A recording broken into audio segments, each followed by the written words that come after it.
नमस्ते दोस्तों, विज्ञान भैरव तंत्र की इस यात्रा में आपका स्वागत है।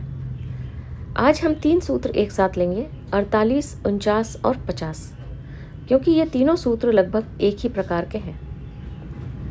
48वें सूत्र में शिव भगवान कहते हैं, काम आलिंगन में आरंभ में उसकी आरंभिक अग्नि पर अवधान दो और ऐसा करते हुए अंत में उसके अंगार से बचो। आइए समझने का प्रयास करें कि विधि क्या कहती है। काम यानी सेक्स एक ऐसा कृत्य है जिसमें हम अपने मन से बिल्कुल अलग हो जाते हैं, छूट जाते हैं। हमारा तादात्म्य मन से है और काम अमन का कृत्य है। इस कृत्य में उतरते ही बुद्धि विहीन हो जाती है। बुद्धि कोई काम नहीं करती, तर्क या मानसिक प्रक्रिया भी काम नहीं करती। मन पूरी तरह रुक जाता है अगर काम सच्चा और निर्दोष है तो। इस कृत्य के अंत में तनाव मुक्ति का अनुभव होता है, विश्राम का अनुभव जैसा लगता है। मगर असल में यह कमजोरी है, क्योंकि शुरू में जो ऊर्जा की बाढ़ आई थी, अंत में उसको बाहर फेंक दिया गया। तो यह अंत एक कमजोरी है, विश्राम नहीं है। यह नकारात्मक विश्राम है। केवल ऊर्जा को बाहर फेंककर विश्राम की प्राप्ति बहुत महंगा विश्राम है। यह शारीरिक विश्राम है, गहरा नहीं है, आध्यात्मिक नहीं है।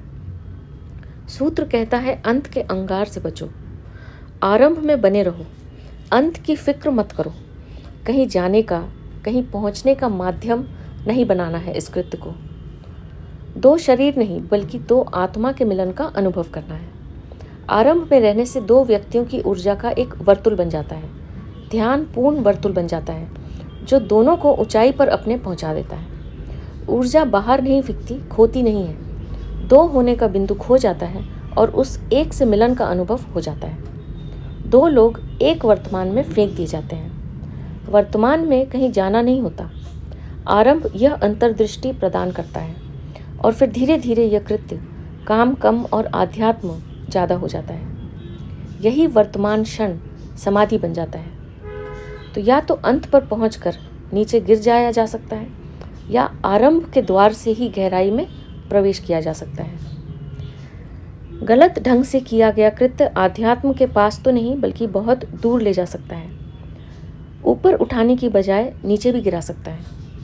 इसलिए इस विधि में सावधानी बरतनी बहुत जरूरी है। यह था 48वां सूत्र। 49वें सूत्र में शिव भगवान कहते हैं, ऐसे काम आलिंगन में जब तुम्हारी इंद्रियां पत्तों की भांति कांपने लगे, उस कंपन में प्रवेश करो।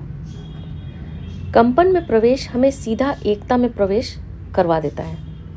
आरंभ में 2 कांपती हुई ऊर्जा का एक वर्तुल बन जाता है। उसी कंपन में प्रवेश से हमारा प्रवेश अद्वैत अस्तित्व में हो जाता है। यह थी 49वीं विधि। 50वें सूत्र में शिव भगवान कहते हैं, काम आलिंगन के बिना ऐसे मिलन का स्मरण करके भी रूपांतरण होगा। एक बार जब अनुभव हो जाता है तो कृत्य के स्मरण से भी अद्वैत अस्तित्व में प्रवेश किया जा सकता है। मगर दोनों व्यक्तियों को एक दूसरे के प्रति समान भाव होना आवश्यक है। इसलिए ये विधियां जरा सी कठिन हो सकती हैं। तो ये थी 48, 49 और 50वीं विधि। आप भी इन सूत्रों में बताई गई विधि का प्रयोग हो सके तो करके देखिए, आपको कैसा अनुभव होता है। अब मैं आपसे आज्ञा लूँगी। आपका बहुत बहुत धन्यवाद।